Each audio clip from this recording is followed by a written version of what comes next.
Student நம்ம இந்த வீடியோவில் என்ன ஹெட்டிங் வந்து பார்க்குறோம் அப்படின்னு வந்து பார்த்தீங்கன்னா Newton's second law of motion. ஓகேங்களா?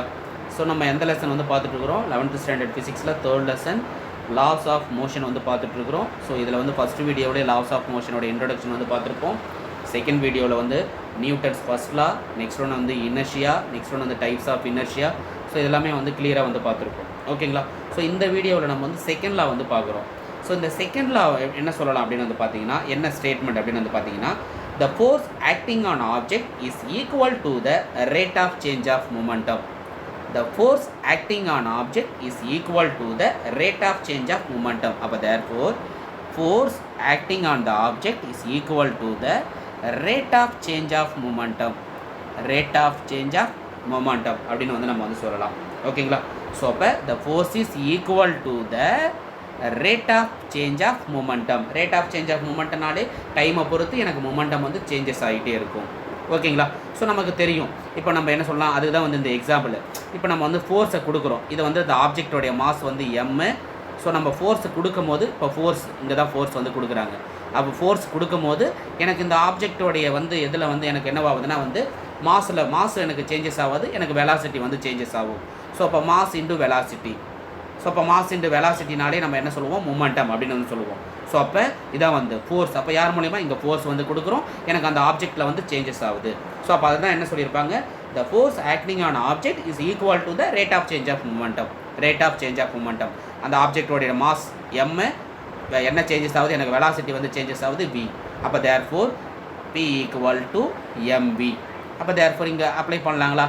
அப்போ தேர்ஃபோர் டி mv by dt எழுதலாங்களா? therefore அப்போ f equal to நம்ம என்னென்னு எழுதலாம் வந்து dmv by dt ன்னு எழுதலாங்களா? ஸோ இப்போ இங்கே எனக்கு என்ன கான்ஸ்டன்ட்டு? ஸோ ஒரு ஆப்ஜெக்ட் வந்து மோஷனில் இருக்கும்போது எனக்கு வந்து ஆப்ஜெக்டோடைய மாஸில் எந்த சேஞ்சஸும் இருக்காது. மாஸில் எந்த சேஞ்சஸும் இருக்காது. ஸோ அப்போ எனக்கு மாஸ் வந்து கான்ஸ்டன்ட்டு. ஸோ அப்போ எப்படி எழுதலாம்? இதே ஈக்குவேஷனே வந்து இங்கே எப்படி எழுதலாம்னா, therefore f vector equal to mass constant. So அப்போ ரிமைனிங் என்ன இருக்குது வந்து dv by dt எழுதலாங்களா? dv by dt. ஓகேங்களா? அப்போ ஏன் சார் இங்கே வெலாசிட்டிக்கு வெக்டார் யூனிட் பண்ணிட்டோம், ஏன்னா எனக்கு எந்த டைரெக்ஷனில் வந்து மூவ் ஆகுது அப்படின்றது வந்து தெரியணும். அப்போ therefore f equal to m into dv by dt.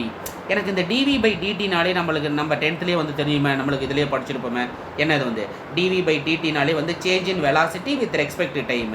Change in வெலாசிட்டினாலே நம்மளுக்கு என்ன தெரியும், ஆக்சலரேஷன்.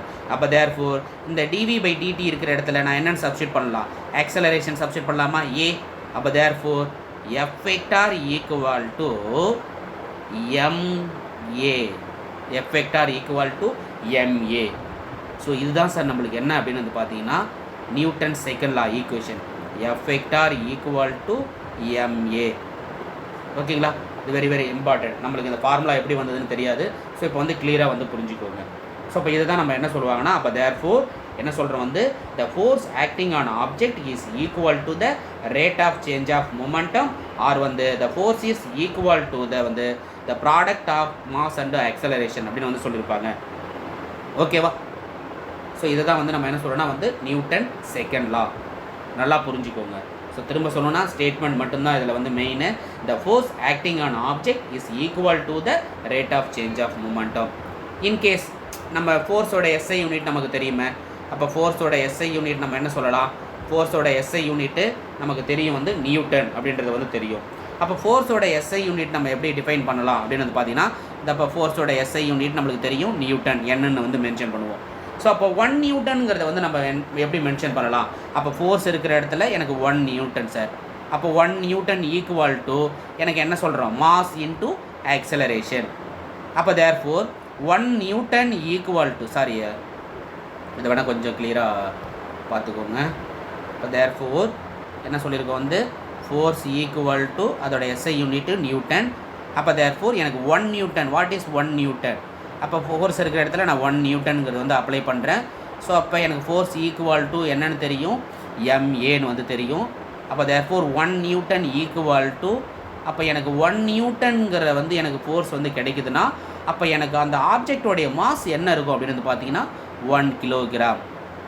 அப்போ ஆக்சலரேஷன் எவ்வளோ இருக்கும், நம்ம எவ்வளோ கொடுக்கணும் அப்படின்னு வந்து பார்த்தீங்கன்னா அந்த 1 கிலோகிராம் மாஸுக்கு நான் ஆக்சலரேஷன் எவ்வளோ கொடுக்கணும், 1 மீட்டர் செகண்ட் மைனஸ் 2 யூனிட்டோடு எழுதணும்.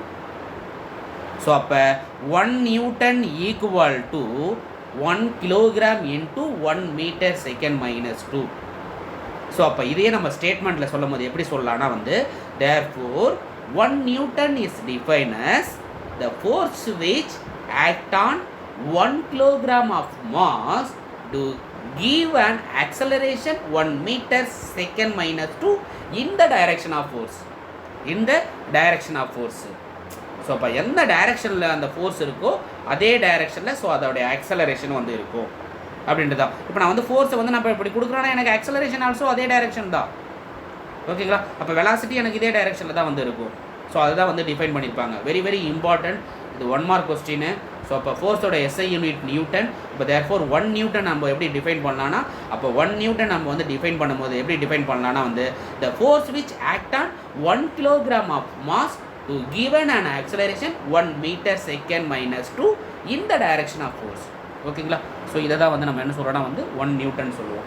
ஸோ இது வந்து very very important. 2 mark question 2 இருக்குது. Newton second law of motion statement. Next ஒன்று வந்து அது எப்படி வந்தது அந்த ஃபார்முலா வந்து பார்த்தோம். therefore F equal to ma. So இது வந்து நம்ம வந்து பார்த்தோம். ஸோ ஃபோர்ஸோட SI யூனிட் நியூட்டன்றதை பார்த்தோம். ஸோ அப்போ நியூட்டனோடைய ஸ்டேட்மெண்ட்டும் நம்ம வந்து பார்த்துருக்குறோம். 1 நியூட்டன்றது இது கொஞ்சம் கிளியராக பார்த்துக்கோங்க. டவுட்னா வந்து மென்ஷன் பண்ணுங்கள். Okay, thank you.